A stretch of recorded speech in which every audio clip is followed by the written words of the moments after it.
한여름밤의 기도에 건강한 영성을 회복하라 세 번째 메시지를 전합니다. 오늘 제목은 울어도 괜찮아입니다. 울어도 괜찮아라는 제목으로 기대감을 가지고 준비를 하고 있는데 어떤 목사님이 저에게 격려를 합니다. 마치 트로트 제목 같다. 그래서 마음이 상했어요. 오늘 굉장히 유명한 본문이죠. 마르다와 마리아 그리고 나사로의 이야기. 나사로가 죽게 되는 사건이죠. 그런데 여기에 대해서 주로 이제 부활과 생명 되시는 예수 그리스도에 초점을 두지만 오늘은 좀 다른 각도로 다른 부분을 좀 조명을 해보도록 하겠습니다. 베다니라는 마을에 세 남매가 살고 있었습니다. 누구죠? 나사로, 마르다, 마리아. 베다니라는 그 동네 이름은 벳아니, 집 그리고 가난한 자들의 집이란 뜻입니다. 그래서 많은 사람들이 참 가난한 상태에서 살았습니다. 이 남매의 가정도 그런 것 같습니다. 본문 전후를 보시면 이 남매에게는 부모 이야기가 없습니다. 부모가 일찍 그렇게 떠난 것 아닐까 싶습니다. 일찍 상실감을 경험했겠고 가난했고 참 힘든 삶을 살았지만 그래도 이 남매가 굉장히 우애가 좋은 것 같고 또 특별히 예수님께서 이 남매를 사랑하셨음을 우리가 알 수 있습니다. 요한복음 11장 3절 말씀에 이에 그 누이들이 예수께 사람을 보내어 이르되 주여 보시옵소서 사랑하시는 자가 병들었나이다. 이 나사로의 또 다른 별명은 주께서 사랑하시는 자입니다. 얼마나 주님이 사랑하시고 애틋하게 여기시는 가정인지 누이들도 알고 나사로 자신도 알죠. 그런데 이 나사로가 그만 병들어서 죽게 됐다는 소식을 예수님께 전하게 됩니다. 예수님께 이 마리아 마르다가 사람을 보내서 이 소식을 알리고요. 그런데 사실 하루만 소요하면 하루 만에 이렇게 이동할 수 있는 거리거든요. 그런데 다른 사람도 아니고 주님께서 사랑하시는 자 나사로인데 바로 오실 줄 알았는데 계속 지체됩니다. 결국은 오시지 못하고 나사로는 죽게 되죠. 그 이후로도 며칠 동안 더 다른 곳에 있다가 뒤늦게 나타나십니다. 여러분 생각해 보십시오. 누군가가 위독합니다. 근데 그 누군가는 나에게 굉장히 특별한 사람이고 내가 참 그를 사랑한다라고 여길 정도로 귀한 사람이에요. 그렇기 때문에 모든 것을 다 뒤로 하고 달려 나와야 하지 않겠습니까? 그런데 예수님이 언제 나타나시죠? 죽은 지 나흘이 돼서야 완전히 죽음의 정서가 드리워진 모든 것을 포기한 그 시점에 드디어 나타나십니다. 첫째 날, 둘째 날 장례 때 오시는 그런 관계들을 보시면 친하면 친할수록 더 일찍 오죠. 그런데 마치 관계가 굉장히 먼 것처럼 죽은 지 나흘이 돼서야 오십니다. 예수님이 사랑하신 내 가정에, 내 인생에 가장 어려운 문제가 발생했습니다. 오빠와 함께 살아가다가 오빠가 그만 죽어버렸습니다. 이 두 여동생들을 어떻게 하면 좋습니까? 그 당시 여성에 대한 차별이 심했고 주로 경제적인 활동은 남자들이 하는데 정서적으로나 경제적으로나 사회적으로 심각한 타격을 입은 것 아니겠습니까? 그런데 주님은 늦게 오셨습니다. 그런 주님의 모습과 처우에 매우 섭섭할 수밖에 없겠죠? 3일 만에 나타나신 예수님의 그 모습을 보면서 이 두 자매의 반응이 어떠했습니까? 마리아의 반응과 그리고 마르다의 반응이 매우 다르게 나타납니다. 먼저 마르다의 반응이 어떨지 오늘은 주인공이 마르다예요. 마르다 이야기를 좀 주로 해보려고 합니다. 20절에 보시면 마르다는 예수께서 오신다는 말을 듣고 곧 나가 맞이하되 마리아는 집에 앉았더라. 마리아는 집에 앉아 있습니다. 예수님께서 오셨다는 소식을 들었는데 그런데 마르다는 예수님을 맞이하러 나가죠. 그리고 그 앞에서 원망의 말을 합니다. 21절 말씀입니다.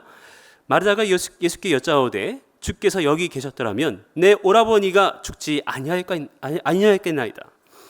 주님이 여기 계셨으면 오빠가 죽지 않았을 거예요. 원망의 그런 톤으로 시작하죠. 그래서 계속해서 원망을 할 것 같은데 거기까지입니다. 22절 그러나 나는 이제라도 주께서 무엇이든지 하나님께 구하시는 것을 하나님이 주실 줄을 아나이다. 주님, 그러나 주님께서 우리에게 원하시는 것을 채울 수 있는 분임을 나는 믿어요, 알아요 하고 마무리해버리죠. 다시 얘기하면 주님 정말 섭섭해요. 어떻게 늦게 올 수 있나요? 그런데 저 괜찮아요. 이 얘기입니다. 이 마르다의 대화 속에서 마르다의 말 속에서 뭔가 이 해야 될 말들을 하지 못하고 주저하는, 그 얘기를 하면 뭔가 관계가 깨질 것 같은 두려움이 얼핏 보이게 됩니다. 그럼 마르다에게 예수님께서 뭐라고 말씀하십니까? 나사로를 살려주겠다. 23절 말씀이죠. 내 오라비가 다시 살아나리라. 놀라운 말씀 아닙니까? 그런데 보통 어떻게 반응하나요? 이 말씀을 들을 때 안 믿기면 죽은 지 벌써 며칠이 지났는데 무슨 말입니까? 3일이나 지났는데 썩어서 냄새가 나는데. 만약에 믿으면요, 빨리 가서 도와주세요, 살려주세요, 믿습니다, 이렇게 반응하는 거 아니겠습니까? 근데 여기서도 마르다의 대사가 이상합니다. 애매합니다. 24절 말씀, 마르다가 이르되 마지막 날 부활 때에는 다시 살아날 줄을 내가 아나이다. 무슨 얘기죠? 부활의 때에 내가 살아날 줄 믿습니다. 예수님이 다시 얘기합니다. 나는 부활이요 생명이니 나를 믿는 자는 죽어도 살겠고. 현재형으로 얘기합니다. 그저 머나먼 미래의 이야기가 아니라 죽고 나면 부활할 것이다, 부활의 그 머나먼 그날에 너희 오빠를 만날 것이다, 그때는 살아날 것이다, 이 얘기가 아니라 예수님은 지금 문제 속에 당신의 능력을 보이시고 계시는 것입니다. 이것을 네가 믿느냐? 근데 27절에서 마르다가 주여 그러하이다, 믿는 것 같아요. 주는 그리스도시요 세상에 오시는 하나님의 아들이신 줄을 내가 믿나이다. 굉장히 뛰어난 대답입니다. 시기적으로 베드로보다 좀 더 앞서 있는 것 같아요. 주는 그리스도시요 살아계신 하나님의 아들입니다 라는 그 베드로의 고백을 듣고 예수님이 어떻게 하셨죠? 매우 기뻐하셨죠. 바요나 시모나, 굉장히 칭찬하십니다. 그런데 그 대화를 듣고, 그의 대답을 듣고, 정답을 듣고 예수님은 그렇게 기뻐하지 않아요. 위대한 대답을 했는데, 정답을 얘기했는데 예수님께서 뭔가 안타까운 마음을 보이십니다. 28절, 이 말을 하고 돌아가서 가만히 그 자매 마리아를 불러 말하되 선생님이 오셔서 너를 부른다. 뭔가 그 이후에 예수님의 대화를 듣지 않고 이어가지 않고 끊어지고요. 마리아, 선생님이 너 찾으셔 하고 그렇게 돌아가 버립니다. 이 대화를 잘 보셔야 합니다. 사실 마르다가 오빠의 죽음이 큰 사건일까요? 아니면 별로 크지 않은 사건일까요? 전자기죠, 당연히. 매우 당혹스럽고 슬픈 상황입니다. 그런데 왜 자신의 정서를 순조롭게 오픈하지 않고 뭔가 대화가 어긋나 있는 듯한, 서로 다른 얘기를 하는 듯한 느낌이 들까요? 마르다에 대한 여러 본문들이 있습니다. 근데 그런 본문들, 스토리들을 봤을 때에 마르다의 기질과 성향을 비춰보면 오늘의 장면에서의 마르다를 이렇게 추론할 수가 있어요. 늘 언제나 일 중심적이고 또 언니잖아요. 늘 언제나 무엇을 다음은 무엇을 할까? 어떻게 하면 예수님이 기뻐하실까? 그래서 요리를 하는 거고, 늘 언제나 바쁘게 분주하게 일을 하고 있는 사람. 마르다는 이 상황 속에서 슬픔이 왔지만 그 슬픔을 오래 자기 안에 두려워하지 않습니다. 빨리 체념하고 빨리 적응해야 한다라는 생각을 먼저 하는 기질인 것 같습니다. 난 슬퍼할 수 없어. 빨리 체념하고 적응하는 태도로 바꿔야지. 오빠는 부활의 때 보면 되는 것이고, 그러나 오늘 우리가 살아야 해. 사실 이 문제도 큰 문제죠. 그러니까 예수님께 뭐라고 얘기하는 걸까요? 네, 부활의 때 그날에 살아날 줄 믿습니다. 안 믿는 게 아니에요. 그때 살아날 거 믿어요. 그런데 지금 살아날 줄은 믿지 못하고, 지금을 얘기하시는 예수님의 마음은 와닿지 못하고, 이제 앞으로 오빠 없이 어떻게 살아가야 하는데 이제 우리 자매 둘이 살아갈 상황에서 이제라도 도움을 주셨으면 좋겠어요. 마르다의 마음은 이것이 아닐까요? 그렇기 때문에 나사로 지금 살려줄게. 미래뿐만 아니라 현재를 주관하신 그 예수님의 이 놀라운 이야기도 마르다에게는 들어오지 않습니다. 그리고 예수님께 솔직하게 주님 너무 서운해요. 어떻게 그럴 수 있어요? 라고 당당하게 얘기를 하지 못합니다. 뭔가 그 문제가 터졌을 때에 예수님이 안 오셨고 이제 오빠는 없고 다음 어떻게 해야지? 라는 그 다음 과정이 늘 언제나 먼저 다가오는 사람. 그렇기 때문에 이 계획에 빠져 있다 보니 자기의 생각에 사로잡혀 있다 보니 누구의 위로도 누구의 인도도 받기 어려운 그 내면의 상태. 마르다의 대화와 예수님의 대화가 뭔가 이렇게 어색하게 흘러가는 이유가 바로 그것입니다. 마리아에게는 예수님이 어떤 분이십니까? 마르다에게 오늘 대화에서는 약간 좀 어렵게 느껴지는 분처럼 여겨집니다. 섭섭한 게 있어도 용기 있게 말하지 못하는 어려운 분.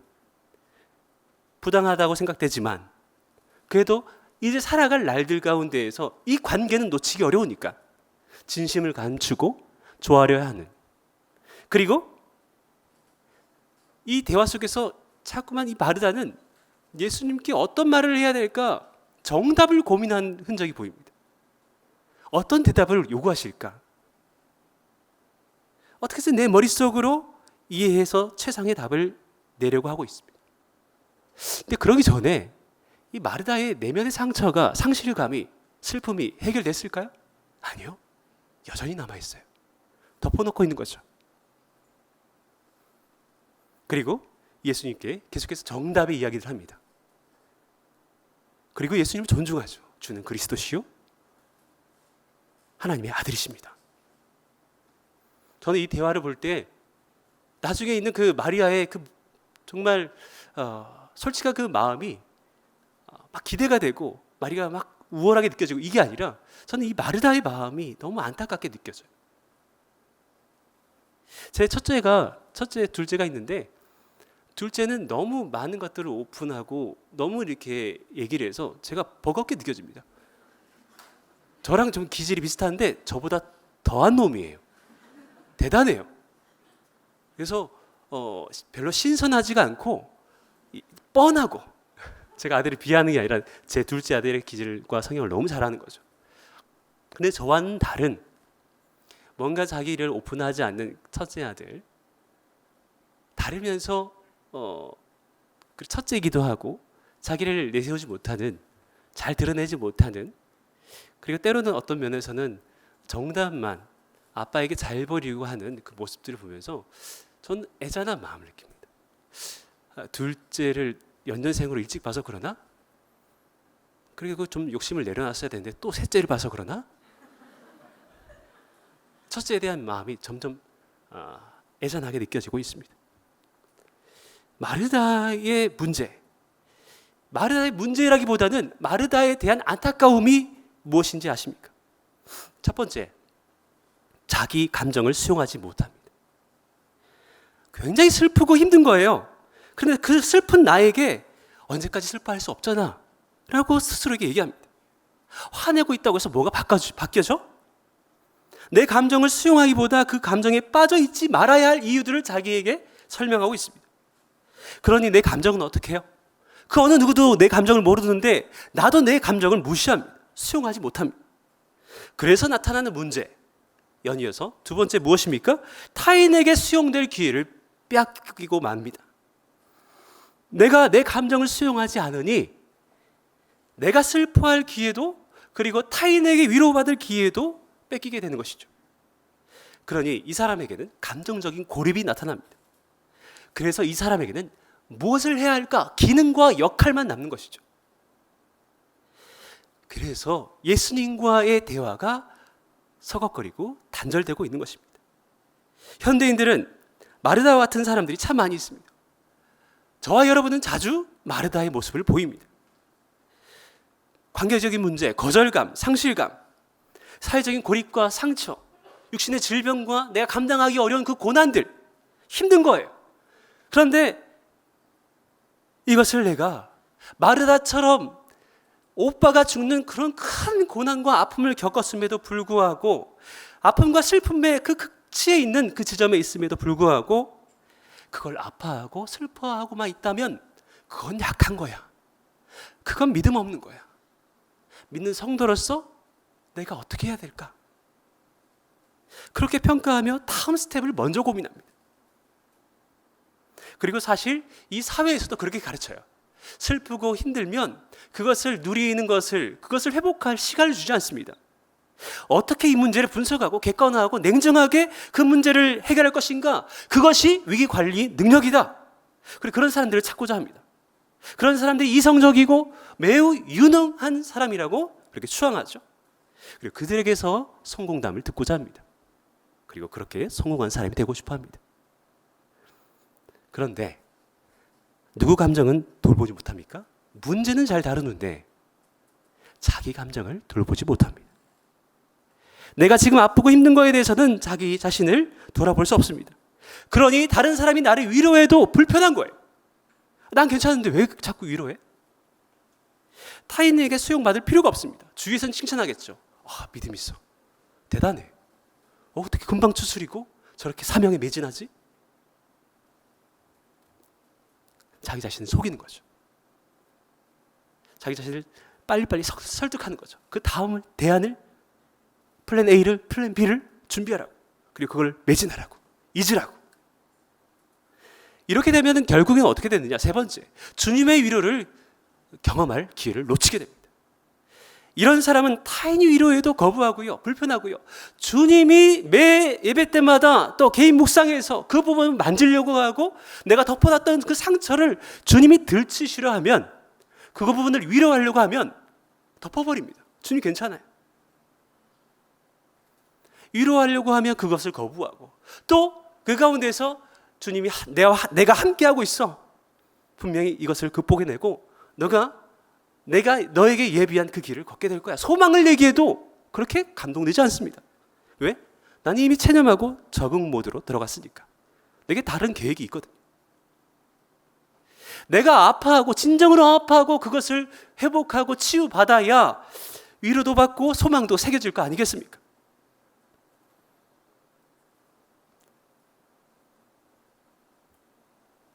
제가 청년 사역을 할 때에 이런 청년들 참 많이 봤습니다.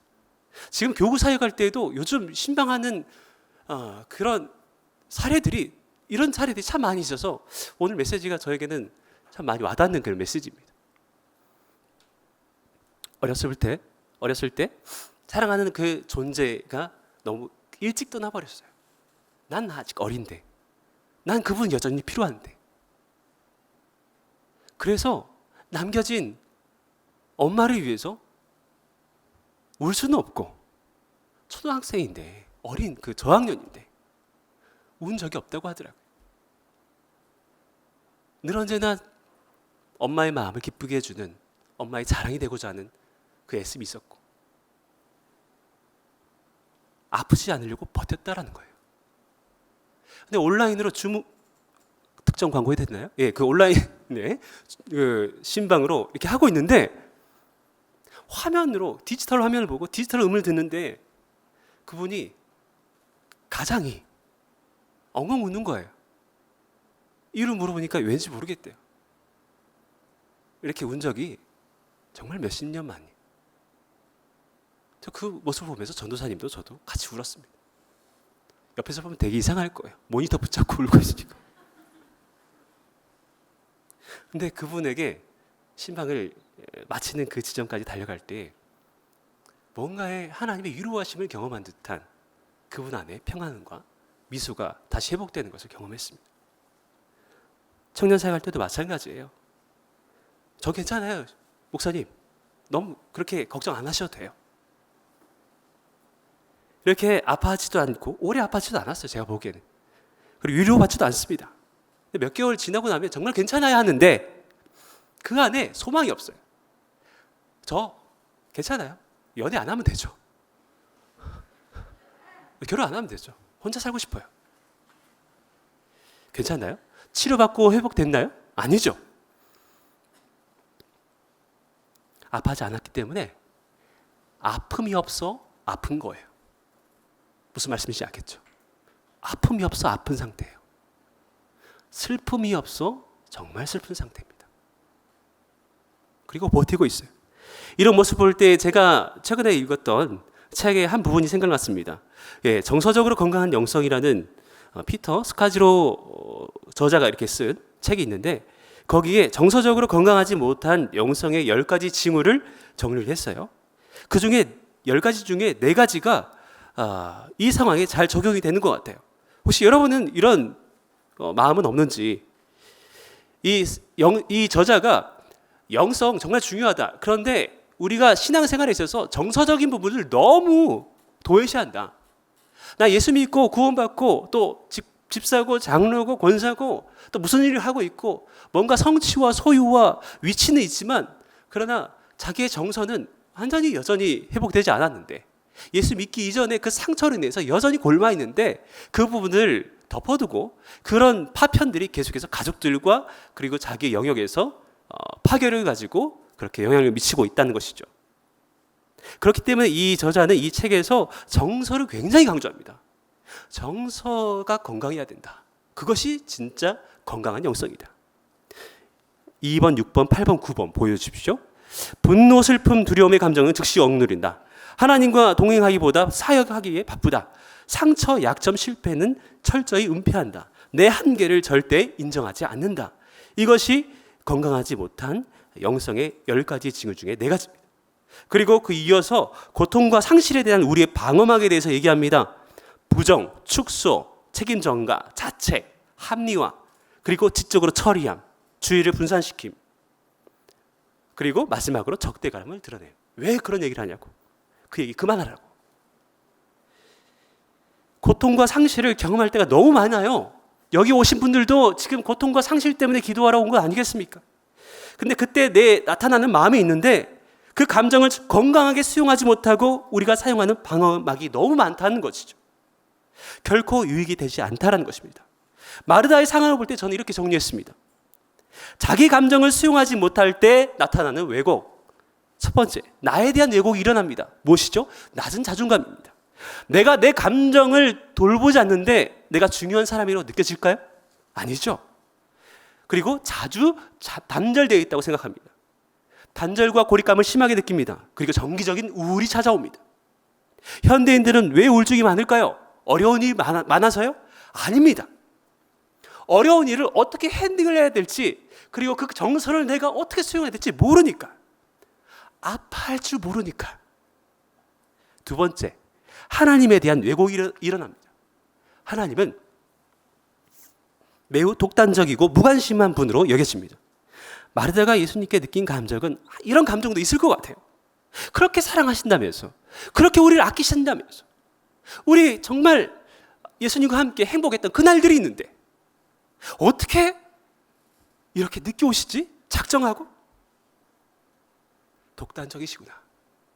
사실 우리에 대해서 무관심했구나. 이런 감정도 있지 않았을까요?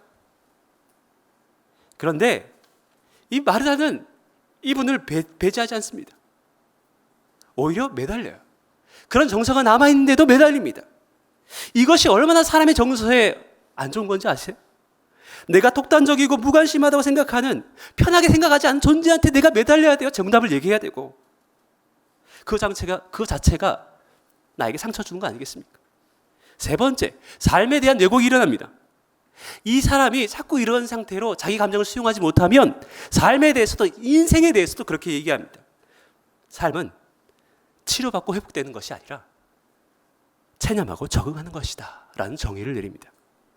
여러분 돌아보십시오. 혹시 이 3가지 패턴과 반응이 내 안에 있다면 나는 아픈 거예요. 내가 아픈데 제대로 나를 수용하지 못했던 거예요. 그리고 다른 에게도 때로는 수용을 받아야 되는데, 그리고 궁극적으로 하나님께 수용을 받아야 되는데 너무 다음 스텝을 빨리 지나갔어요. 그리고 삶에 대한 왜곡이 일어납니다. 내가 원래 그런 사람이 아니었잖아요.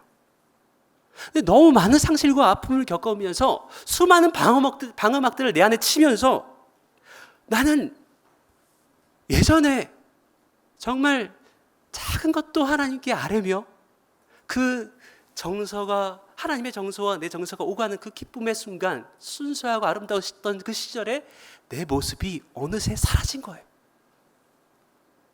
예배에도 감격이 없고요. 기도를 해도 어떻게 기도해야 될까? 목사님이 인도하는 데에 따라서 따라해야지. 사랑이 많으신 하나님 아버지 감사합니다. 의례적으로 시작하고요. 감사하지도 않는데. 죄송하다고 생각하지도 않으면서 회개 기도 요구하면 죄송하다고 얘기합니다.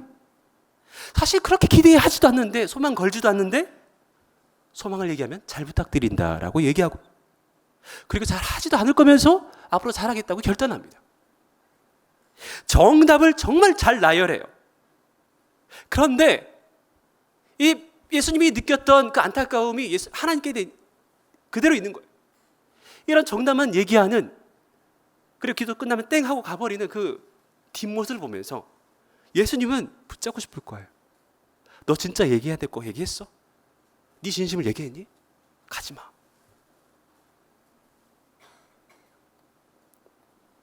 엄청난 대답들을 나열하는데 예수님께서 기뻐하지 않고 정말 믿음 있구나 칭찬하지 않는 이유가 무엇일까요? 저는 이렇게 이 흐름대로 생각을 해보았습니다. 마르다의 이야기는 바로 우리의 이야기입니다. 그래서 우리는 첫 장면을 다시 시작해야 돼요. 여러분 자신을 매일매일 수용하고 있습니까? 여러분 자신에게 좀 관심이 있습니까? 여러분은 내가 화가 있는 건 아닌지, 답답한 건 아닌지, 열정이 있는지, 평온을 느끼는지, 내 내면에 있는 그 진심을 알고 있나요? 여러분 거기에 서 있습니까? 아니면 그런 나를 빨리빨리 설득해서 다른 곳으로 빨리, 다음 과정으로, 다음 일로 나를 내몰고 있습니까? 내가 나를 수용하는 데서부터 은혜가 시작되는 거예요. 요한복음 11장 5절 말씀. 예수께서 본래 마르다와 그 동생 나사로를 사랑하시더니 저에겐 선입견이 있었습니다. 예수님은 마리아를 많이 이뻐하시고 항상 마르다는 탐탁지 않게 여긴다 생각했습니다. 마르다 왜 자꾸 저럴까? 왜 일만 하지? 저는 그렇게 생각했어요. 그런데 이 말씀, 이 5절 보시면 마르다 동생 나사로 나오잖아요. 근데 마르다가 제일 먼저 나와요. 또 집중해 볼까요? 동생 빼고 나사로 빼봐요.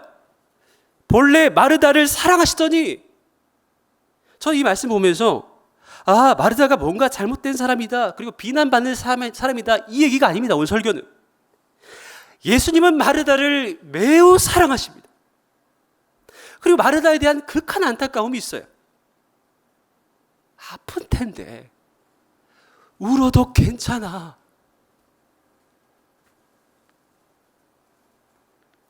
근데 이렇게 했던 사람이 누구죠? 바로 마리아입니다. 마리아는 심플합니다. 왜냐하면 20절 보시면 삐져가지고 안 나가요. 집에 있습니다. 예수님 오셨다는데. 근데 이 마르다가 언니가 너 오래 하니까 나갑니다. 울면서 나갑니다. 굉장히 정서에 솔직하죠. 근데 이것이 해결의 지점입니다. 해결의 비결입니다. 32절 말씀. 여기 계셨더라면 내 오빠가 죽지 않았을 거예요. 솔직하게 얘기합니다. 근데 마르다랑 똑같은 얘기예요. 그런데 마르다는 뭐예요? 죽지 않았을 거예요. 그런데 괜찮아요, 저는. 근데 마리아는 거기에서 끝이에요, 그냥. 자기가 수습하려고 하지 않습니다. 수습 안 해요. 여전히 섭섭해요. 그래서 섭섭한 마음을, 서운한 마음을, 복잡한 마음을 그냥 울어버립니다. 눈물로 쏟아버립니다.